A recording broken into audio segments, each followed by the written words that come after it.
दिखाओ मेरे सामने। तुम मेरी पत्नी हो, तुम्हें हर पर्दे के बाहर देखना चाहता हूँ। चलो जल्दी से अपने कपड़े उतारो, मैं तुम्हारा जिस्म बिना कपड़ों का देखना चाहता हूँ।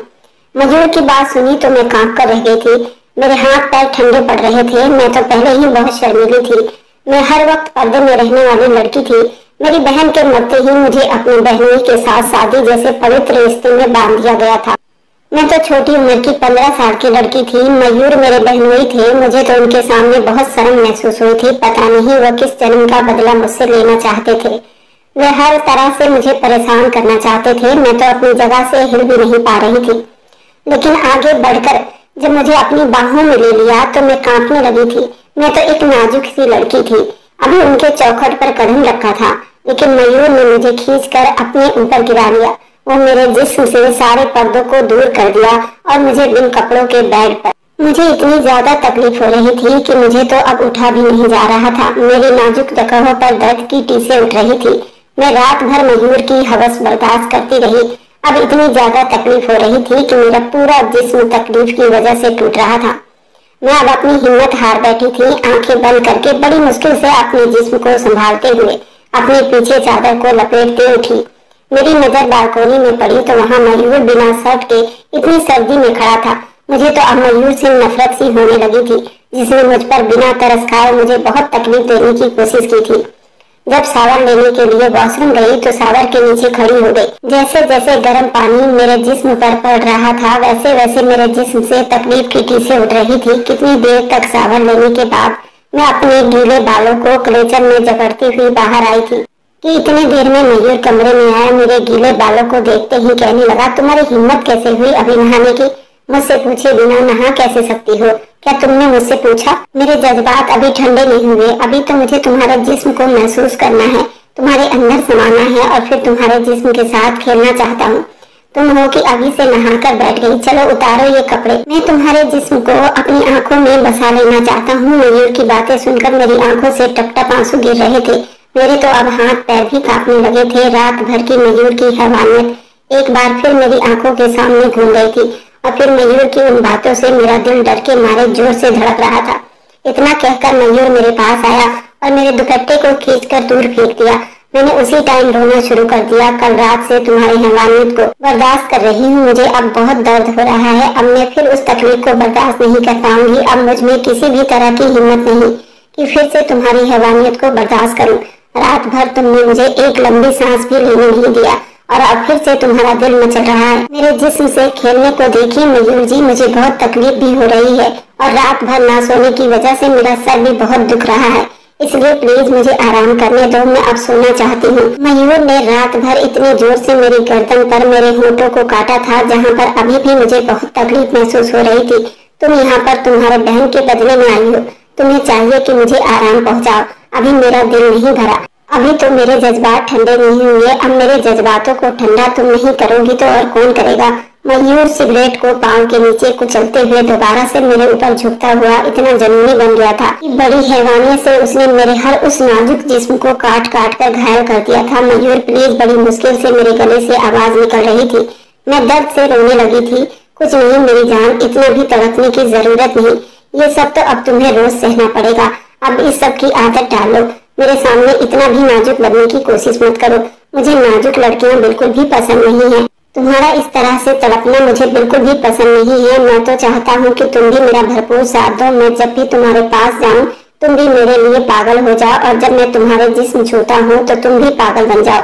खुद को मेरे प्यार में डुबोने की कोशिश करो। मैं तो उसकी बातों से थक चुकी थी और हर तरह से मुझे परेशानी और तकलीफ देना चाहता था, क्योंकि वो मुझसे मेरी बहन का बदला लेना चाहता था। अब की बार वह दोबारा से मेरे जिस्म पर झुका तो पहले से भी ज्यादा उसकी हैवानियत बढ़ गई थी। अब की बार तो मुझसे बर्दाश्त बिल्कुल भी नहीं हो रहा था। जैसे जैसे रात बीत रही थी उसकी हैवानियत रात के उस अंधेरे में बढ़ती जा रही थी। आज दूसरा दिन था। हल्की हल्की रोशनी भी खिड़की से आ रही थी, लेकिन मयूर की हैवानियत बढ़ती गई थी। वह मुझसे दूर होने का नाम भी नहीं ले रहा था। मेरी आंखों से आंसू निकलकर तकिए को भिगो रहे थे। अब मुझसे तकलीफ बर्दाश्त नहीं हो रही थी। मेरा पूरा जिस्म दर्द से कांप रहा था। मैं दिल ही दिल में सोचने लगी, काश मेरी बहन न मरी होती, उसके बदले मयूर की बीवी बनकर यहाँ पर न आई होती, उसका पागलपन और हैवानियत बर्दाश्त न करनी पड़ती। सभी को मालूम था मयूर किस तरह का इंसान था, लेकिन मेरे माँ बाप शर्मिंदगी की वजह से मुझे उसका जुल्म बर्दाश्त करने के लिए उसके साथ मेरी शादी कर दी थी। मुझे बिल्कुल भी अंदाजा नहीं था कि मुझे शादी की पहली रात इतनी तकलीफ का सामना करना पड़ेगा। अब सुबह के 8 बज रहे थे। कमरे में हल्की रोशनी फैल गई थी। जब मयूर के जज्बात थोड़े ठंडे हुए तो मयूर ने मुझे खुद से दूर किया और कहने लगा, जाओ अब जाकर नहा सकती हो, लेकिन अब की बार ये ध्यान रखना, मुझसे पूछे बिना नहीं नहा सकती। ये कहकर वह सोने के लिए लेट गया। मुझे तो हिलने की भी हिम्मत नहीं थी।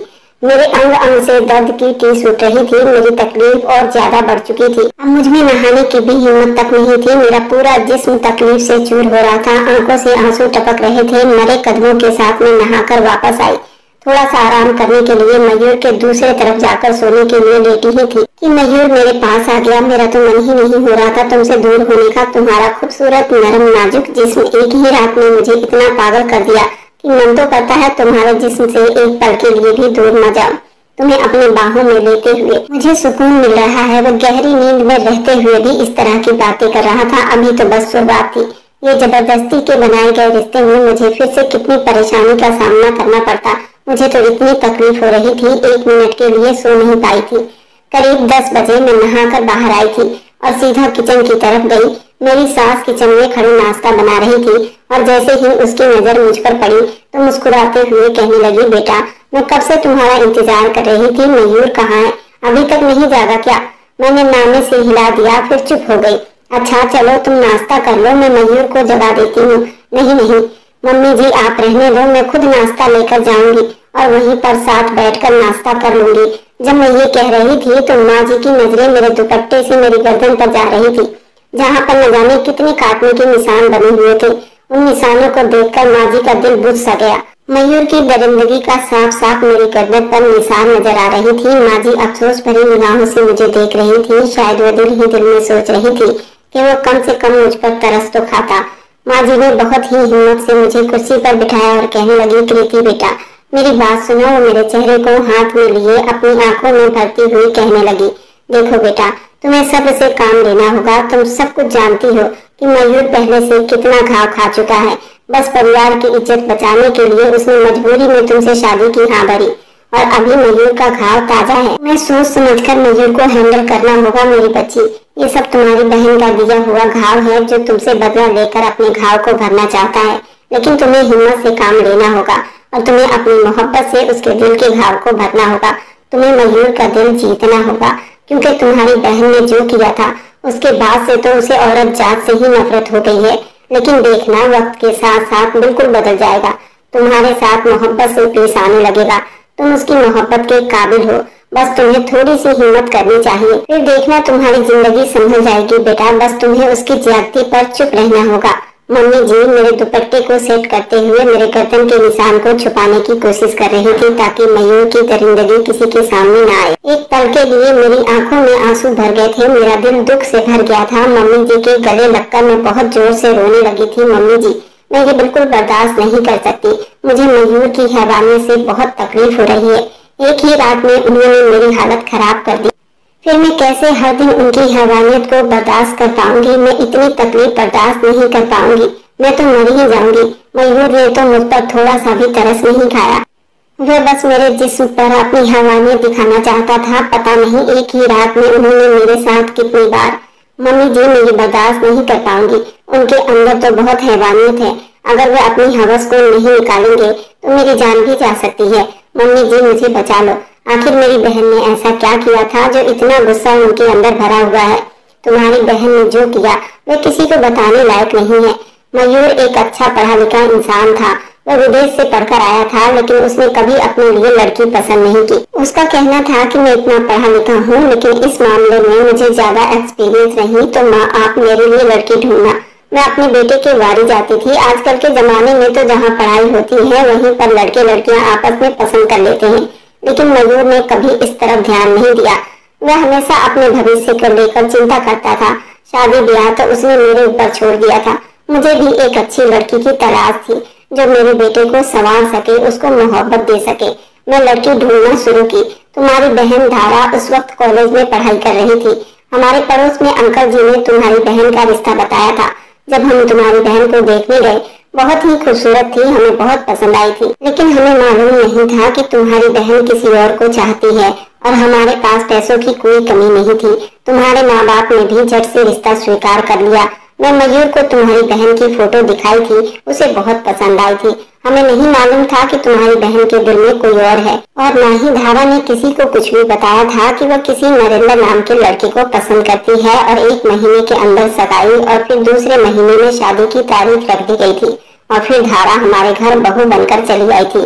धारा बोलने चालने में बहुत अच्छी थी, उसने आते ही पूरे घर को संभाल लिया था। मयूर भी उसे पसंद करता था, पर वह अपने बिजनेस के चक्कर में ज्यादातर घर से बाहर ही रहता था। इसी चीज का धारा ने फायदा उठाया था। हम धारा पर आंख बंद करके विश्वास करते थे। वह बाहर आती जाती, उस पर कोई पाबंदी नहीं थी। धारा का कॉलेज का लास्ट ईयर चल रहा था। मयूर ने उसे पढ़ने की परमिशन भी देती थी। वह कॉलेज जाती और उस नरेंद्र नाम के लड़के से वो मिलती रहती थी, लेकिन हमें इस बात की बिल्कुल भी भनक नहीं थी। इसी तरह मयूर और धारा की शादी को 8 महीने बीत चुके थे। धारा से कभी ये मालूम नहीं हो पाया था कि वो मयूर को पसंद नहीं करती, लेकिन वे नागेंद्र नाम के लड़के के साथ इतनी आगे तक बढ़ गई थी। उसके साथ उसका शारीरिक संबंध था। मयूर को हर वक्त किसी को भी सरप्राइज देने का बहुत शौक था। वह अपनी पत्नी धारा को सरप्राइज करना चाहता था और सीधा वह किसी बिजनेस मीटिंग से फ्री हुआ तो सोचा कि धारा को उसके कॉलेज जाकर सरप्राइज करता हूँ और उसके साथ ही घर जाऊंगा। लेकिन उसे नहीं मालूम था कि उसकी पत्नी धारा उसके साथ कितना बड़ा धोखा कर रही थी। वह जब कॉलेज पहुंचा, पता चला कि वह तो कॉलेज से किसी नागेंद्र नाम के लड़के के साथ किसी रेस्टोरेंट में गई है और वह रोज ही जाती है।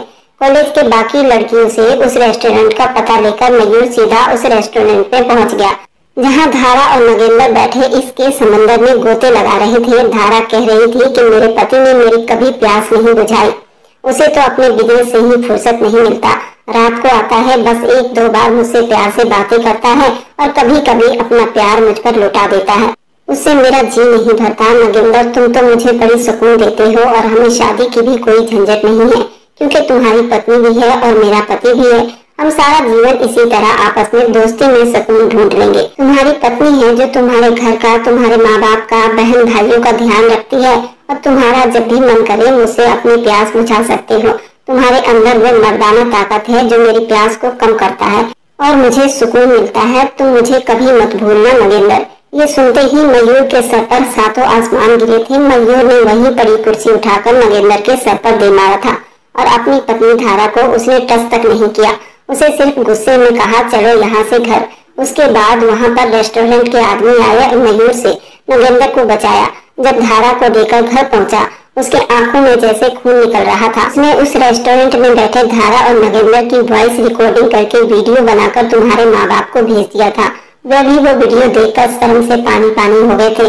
उनमें तो मयूर का सामना करने तक की हिम्मत नहीं थी। तुम्हारे पिता ने कहा था, जो भी हो जाए ये हमारे घर पर नहीं आनी चाहिए, चाहे तुम उसे खत्म कर दो। मैं अपनी दूसरी बेटी भी तुम्हें सौंप दूंगा। वहीं से तुम्हारी कहानी शुरू हो गई थी। उसके बाद मयूर ने हम सबसे कुछ भी नहीं कहा, बस मुझसे नाराज था। उसने कहा कि तुमने शादी से पहले लड़की के कैरेक्टर को तो जान लेती कि वो किसी को चाहती है या पसंद करती है। मैं मयूर की बात समझ गई थी। आखिर क्या हुआ था? मैंने तुम्हारी माँ से शिकायत की। उन्होंने कहा कि भगवान की कसम कभी धारा ने हमें नहीं बताया कि उसे कोई लड़का पसंद है। अगर वो बता देती तो हम उसी से उसकी शादी कर देते। तुम्हारे माँ बाप ने कहा, अब जो भी हो जाए वो तुम्हारे घर की इज्जत है और हमारी भी। आप जो भी उसके साथ करना चाहते हो करो। उसके बाद से धारा का घर से निकलना बंद हो गया। मयूर अपने सारे बिजनेस मैनेजर के हवाले करके घर बैठ गया और दिन रात उस पर अपनी मोहब्बत निछावर करता। सुबह से शाम और शाम से रात। कब शाम होता कब रात होता धारा को कुछ भी पता नहीं चलता। जब वो बाहर रसोई में आती तो अपना चेहरा, गर्दन, हर चीज ढकी रहती। एक दिन मैंने उसको पीछे से देखा। उसके गर्दन पर कई निशान थे। उसके होठों को देखती, वह कटे रहते, लेकिन उसके कमरे से कोई आवाज नहीं आती, न ही लड़ाई झगड़े की, न ही किसी बात विचार की। उसने कभी चिल्लाकर भी धारा से बात नहीं की थी। इस किस्से के 2 महीने के बाद धारा की तबीयत बहुत खराब हो गई। मयूर ने नर्स को घर पर ही बुला लिया, उसका चेकअप करवाया। जब पता चला वो 4 महीने से प्रेग्नेंट है और उसकी तबीयत बहुत खराब रहने लगी। फिर मयूर ने उसका पूरा टेस्ट करवाया। उसकी प्रेगनेंसी भी जांच करवाई गई। चेकअप से पता चला कि जो बच्चा उसके पेट में पल रहा है वो मयूर का नहीं नागेंद्र का है। तब मयूर के पैरों तले से जमीन निकल गई थी और तब उसने पहली बार धारा पर हाथ उठाया था। तब मयूर ने कहा कि तुम मुझसे डिवोर्स ले लो और नगेंद्र के साथ ही रहो, क्योंकि मैं इस बच्चे को बाप का नाम नहीं दे सकता। तब धारा पहली बार फूट फूट कर रोई थी और अपनी गलतियों की माफी मांग रही थी। धारा ने बताया कि वह नगेंद्र से नवी क्लास से मोहब्बत करती थी, लेकिन नगेंद्र पर अपने माता पिता का बहुत प्रेशर था। नगेंद्र को गांव जाना पड़ा और गांव में ही अपने माता पिता के पसंद से शादी करनी पड़ी। शादी होने के बाद जब वह शहर आया तो उसने धारा से सब कुछ बता दिया था, लेकिन धारा ने नगेंद्र को नहीं छोड़ा और यूं ही उसका रिश्ता बना रहा। नगेंद्र के शादी के 1 साल के बाद धारा की भी शादी हो गई और इसी तरह नगेंद्र अपनी पत्नी से छुपकर और धारा अपने पति से छुपकर आपस में शारीरिक संबंध बनाते थे और इस रिश्ते को पूरा जीवन चलाना चाहते थे। लेकिन धारा का ये खेल खत्म हो चुका था। वे प्रेग्नेंट हो गई थी। धारा की तबीयत बहुत खराब रहने लगी और फिर उसे टेंशन रहने लगा। मयूर उससे बहुत गुस्सा रहने लगा और उस पर जितनी हैवानियत कर सकता था करता था। मयूर ने ये भी कहा था कि तुम ये घर छोड़कर जा सकती हो, लेकिन धारा कहाँ जाती। जब धारा ने एक दिन मयूर से छुपकर नगेंद्र से बात की और कहा जो बच्चा मेरे पेट में है वह तुम्हारा है, तो नगेंद्र ने साफ इनकार कर दिया और कहा मैं उस बच्चे को स्वीकार नहीं करूंगा, क्योंकि मेरे खुद अपने 3 बच्चे हैं। तुम उस बच्चे को गिरवा दो और अपनी जिंदगी में खुश रहो। सारा टंटा ही खत्म हो जाएगा, न मेरा होगा न तुम्हारे पति का। तुम्हारा जीवन खुशी में बीतेगा। तब उसे उस दिन अपनी गलती का बहुत एहसास हुआ था कि वह जो कुछ कर रही थी वो बहुत गलत था। उस बच्चे को कोई भी अपना नाम नहीं देना चाहता था और धारा उस बच्चे को खोना नहीं चाहती थी और अब वह ज्यादा ही टेंशन में रहने लगी थी और इसी टेंशन में एक दिन धारा की जान ले ली थी।